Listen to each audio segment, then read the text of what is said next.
Good evening and welcome to a wonderful and in Helen parlance fabulous lecture event.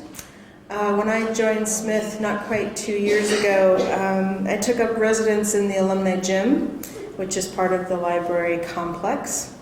And it's also, importantly, home of the Sophia Smith collection and the college archives. My office sits directly adjacent from the reading room, and for security purposes, we have glass walls.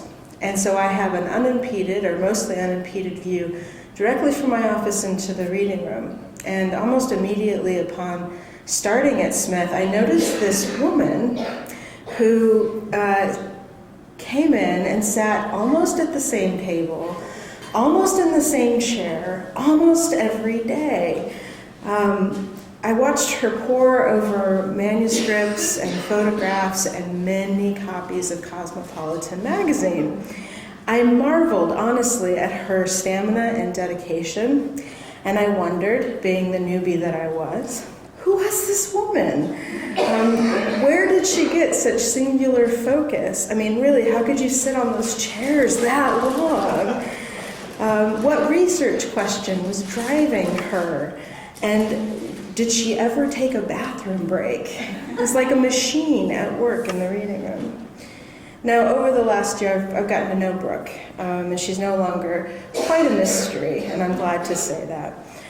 Her experience as an author and journalist is expansive. Whether writing for Allure magazine or the New York Times, her work is widely read and respected. And just as expansive are the topics and people that she's covered, from immigrant high school students and women prison guards to Beyoncé and Scarlett Johansson.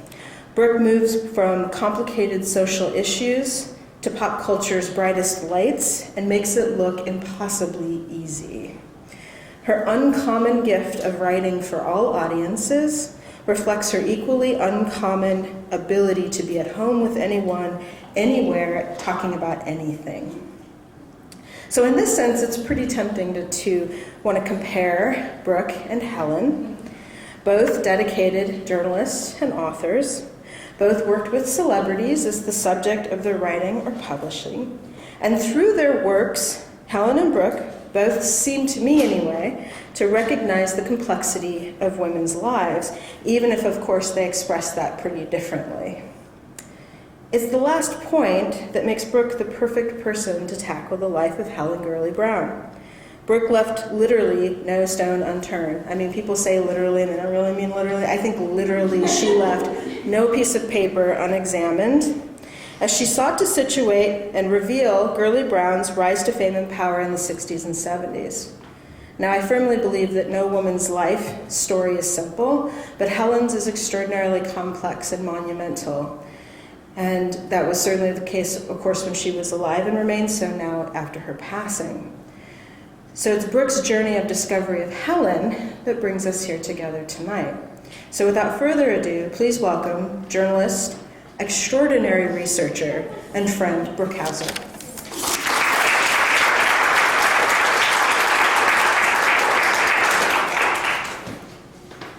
Thank you, Beth. That was such a nice introduction.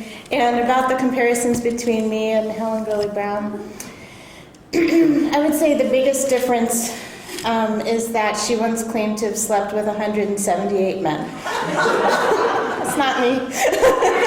Anyway, thanks for coming out. And the title of my talk is From Paper to People. It's an idea that I actually borrowed from Gloria Steinem, who once said that as a reporter, it's best to get the real story from people, not paper, as long as the people are still alive and out there. The title of my book is Enter Helen, the Invention of Helen Gurley Brown and the Rise of the Modern Single Woman. And for those who aren't familiar with her, she wrote the 1962 book, Sex and the Single Girl, and 3 years later became the editor-in-chief of Cosmopolitan magazine, turning it from a staid and floundering magazine. It used to be kind of like a general interest and literary. It had all different incarnations that it went through, into the hugely successful global brand that it is today. So I started researching my book in 2012. She died that August. And a few months later, I read her obituary in the New York Times. I also started reading Sex and the Single Girl around the same time. I couldn't help but note the irony of my own introduction to her groundbreaking book. I read it right after my son was born. He was probably around maybe 6 months old at the time, and this was 50 years after the book's publication. So there I was, a new mom, pushing this jogging stroller on the Florence bike path with my copy, hot pink paperback copy of Sex and the Single Girl, kind of splayed against the back of the stroller. And it was safe to be reading while pushing a baby because I was not on the street, I was on the bike path, in case you're having trouble visualizing. I wasn't young or single or dreaming of the big city. I was hardly her target reader. But like millions of women before me, I loved her funny, frank voice from the very first page. I have to admit that I didn't really know much at all about Helen Gurley Brown when I started this project, which really does seem odd to me in hindsight because I've worked in magazines, popular culture, women's magazines for 15 years. But history really doesn't know what to do with her. My interest in her was piqued after reading that her papers were collected here at Smith in the Sophia Smith collection, the Women's History Archives. Over the years, I've come to rely on the women who work at the archives, but in the beginning I was alone with my questions. I knew I wanted to write a book about Cosmo in the 60s. I have a great literary agent, and he helped me kind of, formulate the outline for the book, and we kind of envisioned Mad Men set in the magazine world.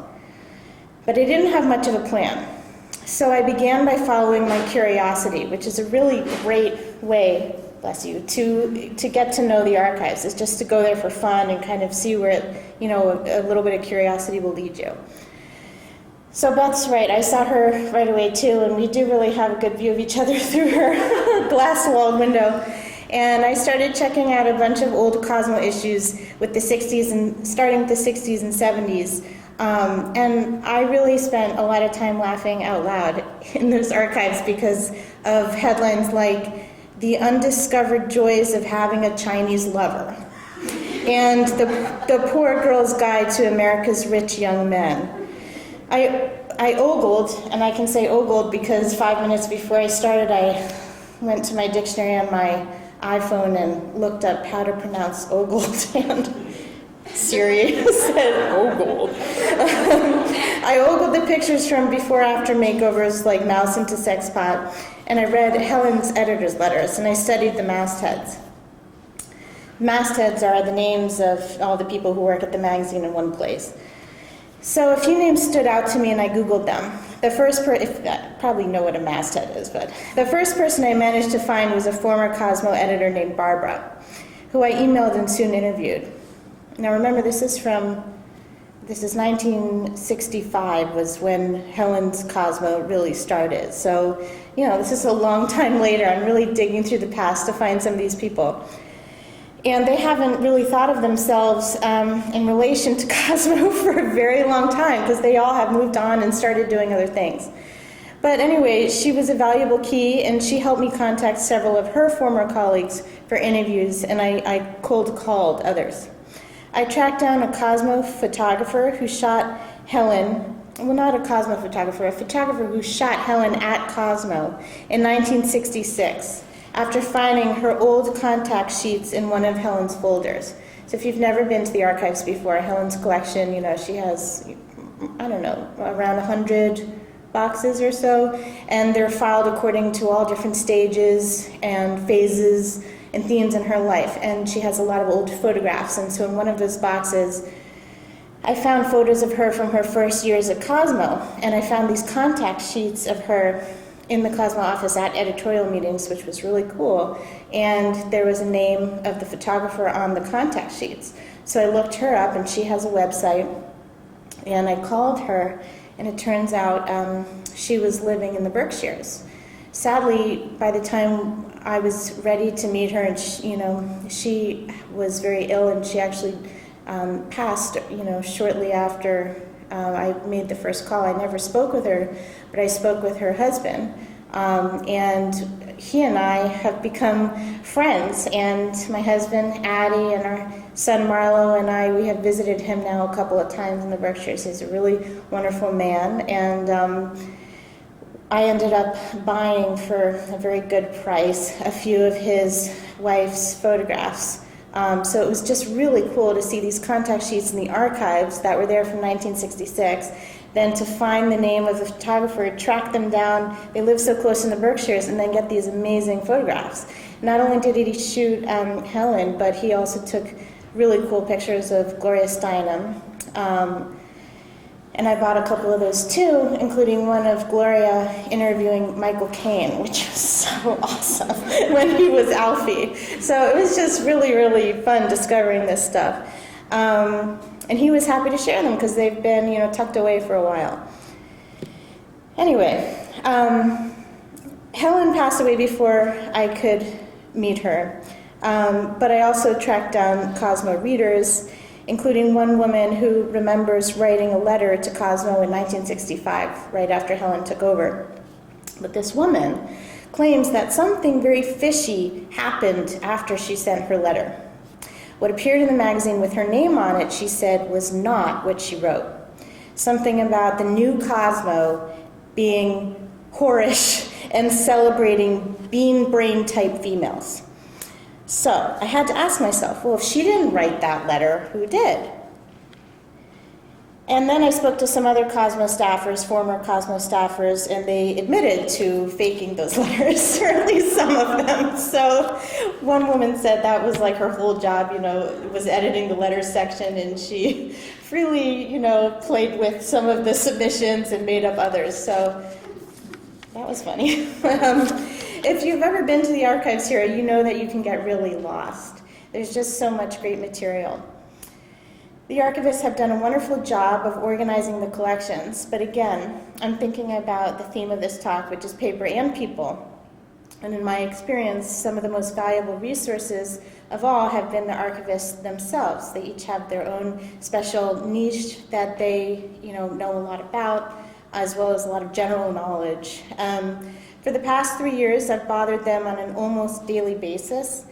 And on those days, I'd say I approach the reference desk hourly. And I actually take a lot of bathroom breaks, especially now when I'm pregnant. But not just to request a new box of files, but I approach to talk to them, to download a tiny bit of their vast knowledge, to ask their thoughts on everything from the ERA to orgasms.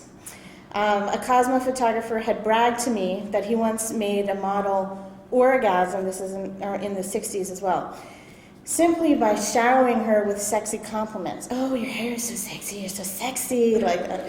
I wasn't sure what to make of his claim, so I brought it up, you remember. I brought it up with a couple of the archivists, and we mulled it over.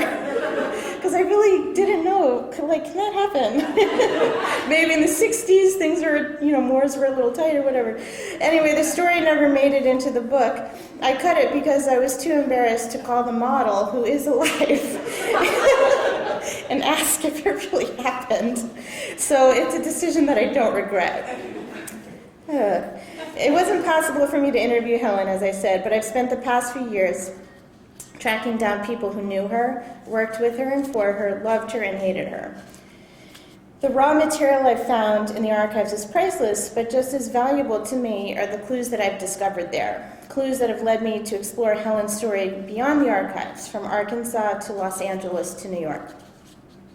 So tonight I wanted to talk about the importance of looking at archival material, whether it's a book, letter, photograph, or lock of hair, because the archives, the Sophia Smith collection does have a lot of hair, locks of hair in the collection, which I really want to know more about, and I'm always distracted when I see students looking at these locks of hair from, when is it, the 1800s? Or I don't know, but they've been there for a long time. It's fascinating.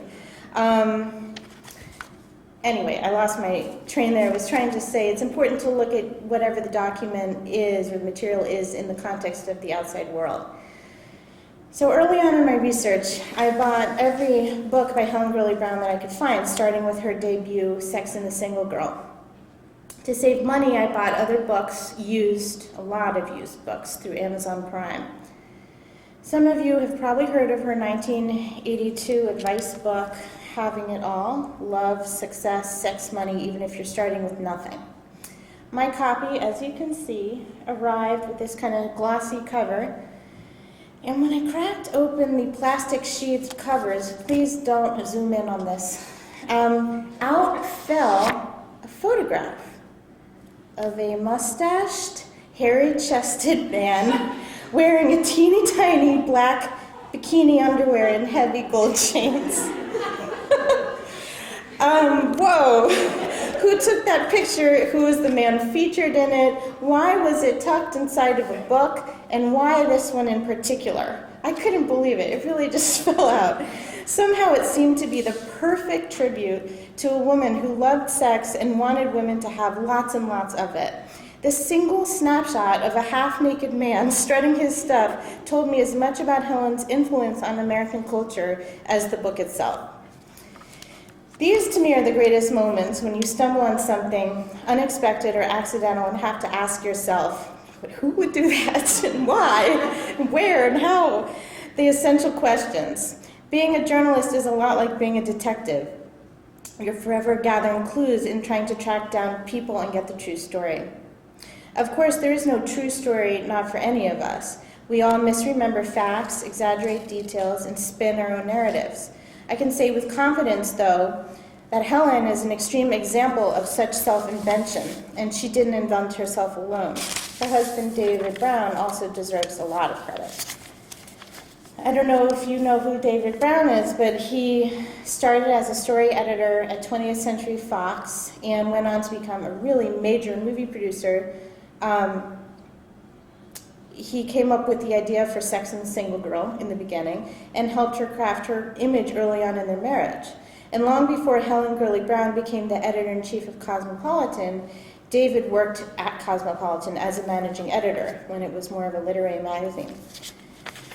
In fact, he called it the magazine for people who can read when he was working there. And later on it became, well, I won't say it became something else, but people are critical.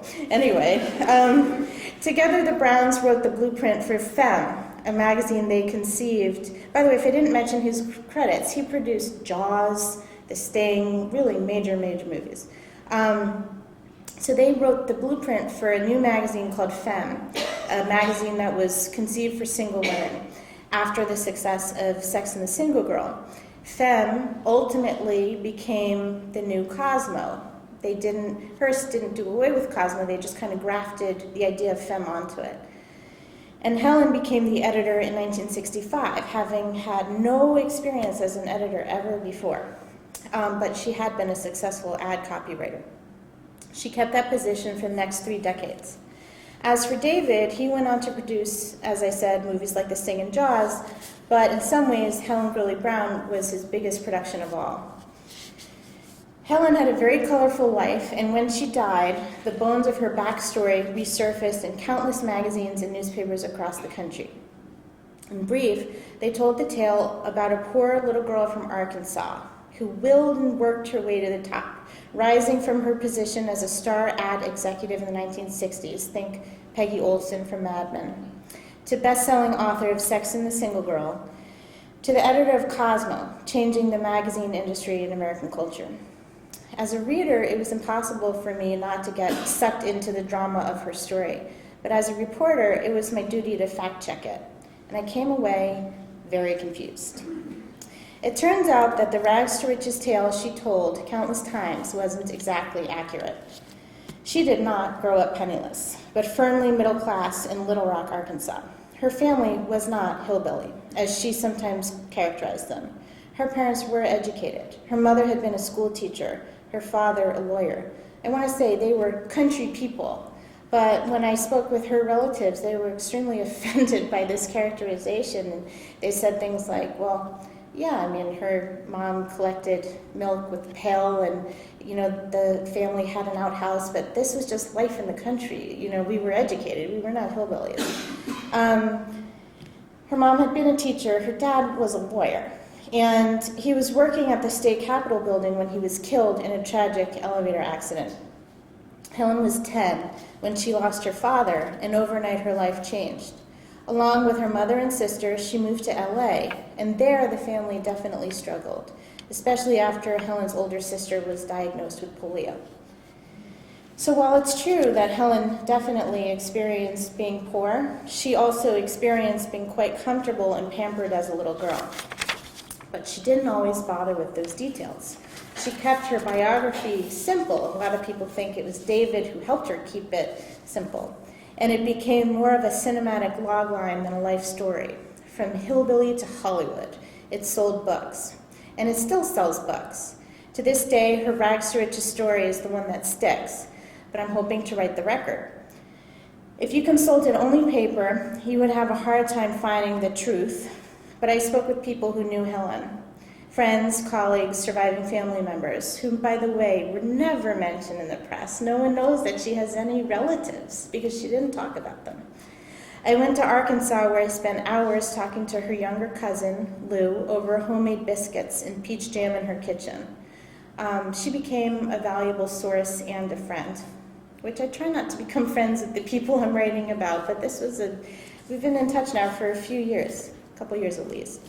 As it happens, Lou is a writer herself, and she shared wonderful stories about her cousin, Helen, stories that hadn't been told before. She told me about visiting Helen and David in the summer of 1962, right after Sex and the Single Girl came out that May. Lou was 17, a girl who loved books and horses, and while at the Browns' Pacific Palisades house overlooking the ocean, she read Sex and the Single Girl for the first time. Like the rest of the country, she was shocked. Remember, this was 1962, the year before Betty Friedan put her finger on the problem that has no name in the feminine mystique. Women's magazines pushed images of happy housewives and endless ads for cleaning products. If you have time, I would really recommend going over to the archives and looking at Ladies' Home Journal and Good Housekeeping from the 50s and early 60s. They will blow your mind. I mean, the ads themselves are fascinating. They had not just like Tupperware parties, which I feel like we've all heard about, but something Stanley Cleaner parties, which were parties women would go to talk about cleaning products. Sounds like the worst kind of party you could go to. If you were a woman who wasn't married by 24, people worried. Single girls were having sex, of course, but they weren't talking about it, not publicly, and certainly not with the unapologetic authority of Helen Gurley Brown, who advised women on how to have a successful affair and reap its rewards. She said, "A lady's love should pay for all trips, most restaurant tabs, and the liquor. That's simply good affair etiquette." When Lou asked Helen if she believed everything that she wrote, how it's okay to sleep with guys before you get married or have affairs with married men, Helen said, "Yes, absolutely." She said, "I believed the things that I said. I just didn't talk about how lonely it can be." Through Lou, I saw a side of Helen that many people, even her closest friends, never knew.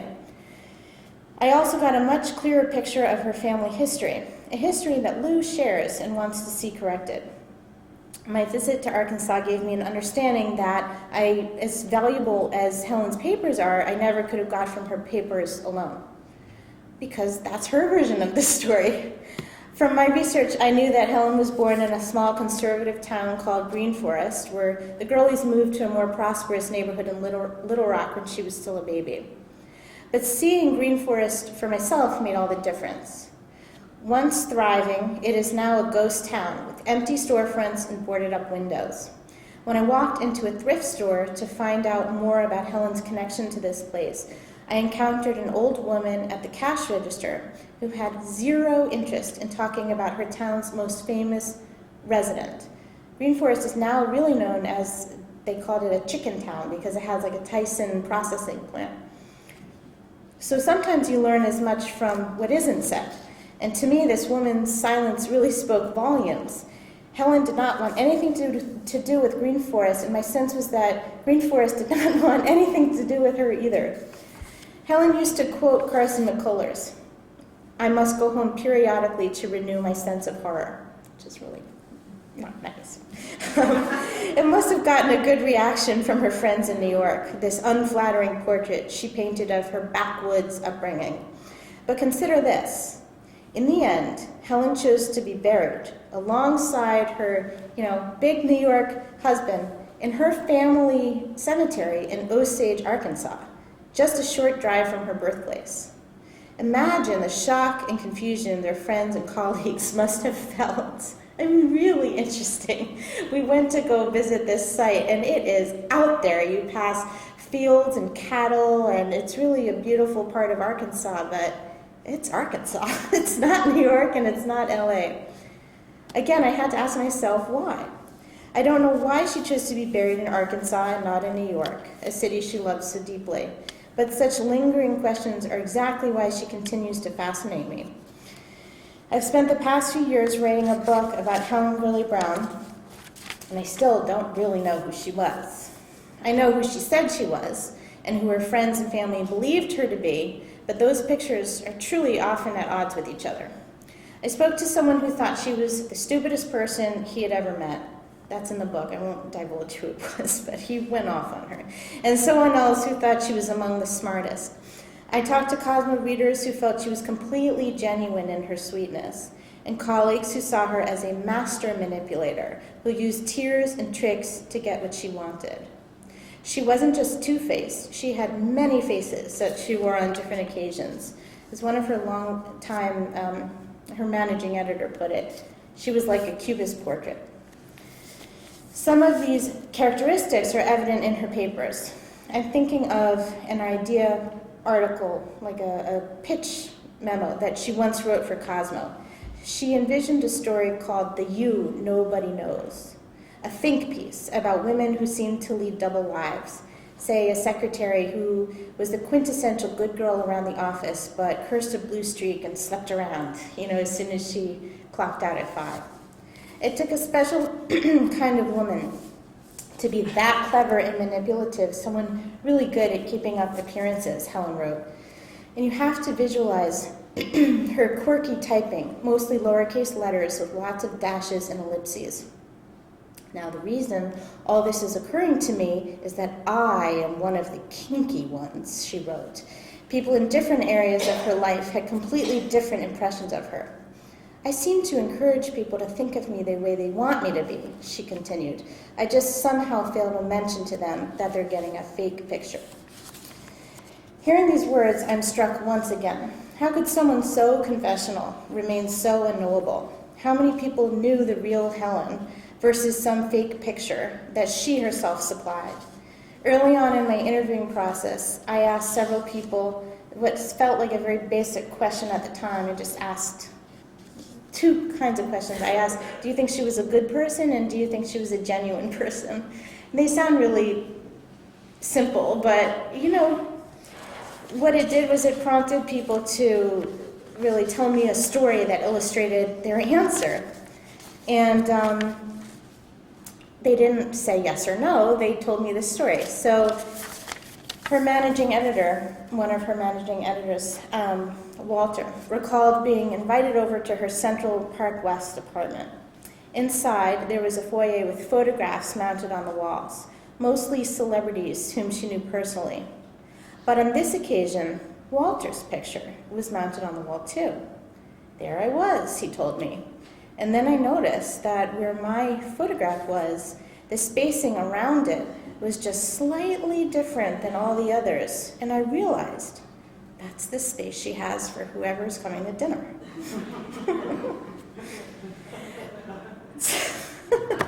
After I'd been steeped in the archives for months, I felt like I'd gotten to know some of the Cosmo staffers from their photos. There were lots of mini skirts and long hair in those days, of course.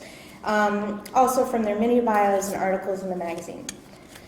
So it was quite surreal when I finally got on the phone with them 50 years later. 60, whatever it was, 50 years. It sounds funny to say it, but I was taken by surprise each time the voice on the other end of the line wasn't that of a woman in her 30s, but in her 80s. She was certainly more surprised to hear from me, especially when I cold called her out of the blue. In almost every case, the people I interviewed were still editing and writing books, articles, musicals. It was inspiring. One of my early interviews was with Hugh Hefner, who advised Helen about Cosmo in the 60s. He liked the idea of there being, quote, a female Playboy. Well, in many ways, Hefner is still the same guy he was back then, except now he's hard of hearing. We did our interview over the phone, and he had a 1950s Playmate on hand to loudly repeat all of my questions. It's true. All of my questions about the sexual revolution and Helen's part in it. It added a fascinating dynamic to our conversation because afterward I interviewed the Playmate too. And I did because Gloria Steinem had written that piece about being she posed, she went undercover as a Playboy bunny for Show magazine and, discovered some really not great things about the way the Playboy empire was being run. I think Playboy had like their own gynecologist to give the bunnies exams, and so she wrote about that, and I talked to Hugh Hefner about her too. They're not best friends, but it was interesting to hear. It was interesting to hear though what the Playmate had to say about it because she liked being a Playmate. That's why she's still there. I'm not. It was just interesting. That's all. So, of course, a few people declined to be interviewed. I was disappointed not to be able to talk to a woman who worked as a secretary at Cosmo in the 60s. She's African American from the South, and her perspective would have added a lot to the book, which takes place during the Civil Rights Movement. She was the only black woman on staff. They called her, they called a lot of people this, but, Gal Friday, Girl Friday. And she was a single mother. Other staffers remembered her fondly, and she remembered Helen fondly, but she chose not to talk about it on the record. For the most part, though, I was thrilled to find that so many people wanted to participate. My trail of breadcrumbs led me from founding members of Veteran Feminists of America, one is in the audience, to early Cosmo cover girls, to a hairstylist, this was really fun, who pioneered power hair in the 80s. You'll remember this. Perhaps a few of you remember the look. It was the big hair fanned out on the sides and kind of high on the top, fanned on the sides, and he called it the Cobra. Who knew?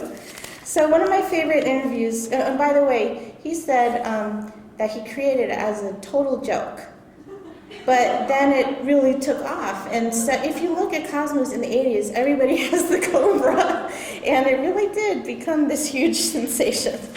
One of my favorite interviews was with Gloria Steinem, who once called Cosmo, along with some of the other people at Ms., the unliberated woman's survival kit.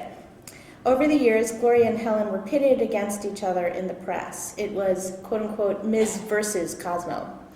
And they did play like softball games together, and I think Mary Tom in her book Inside Ms. remembered someone was wearing cleats, which was like a nasty thing to do, and Helen was inappropriately dressed in miniskirt, which doesn't seem surprising. It's certainly true that they didn't always see eye to eye, Helen and Gloria, but they had a long and often friendly rapport. They wrote letters back and forth to each other for years, and as always, Gloria signed her letters in sisterhood. Helen deeply admired Gloria and invited her to Cosmo's offices on several occasions. She also courted her to model for the magazine more than once. What was interesting talking to Gloria about this too was how Helen clearly thought Gloria was very intelligent and had a lot of respect for her, but she also admired her because she just thought she was so beautiful and she was so attractive to men. And, in some ways those were the qualities that Helen really admired most of all in a lot of women. And Gloria is famous for kind of deflecting that kind of attention. So it's funny to read their letters. It's a lot of Helen saying, Gloria, am I allowed to tell you that you looked smashing the other night? And Gloria saying, oh, Helen, kind of. Anyway, Gloria extended a hand to Helen, who wasn't always welcomed into the women's movement. They weren't enemies, though. They were allies. And in this case, paper tells the same story, at least at the archives. So you can take my word for it, or you can come and see it for yourself. Thank you.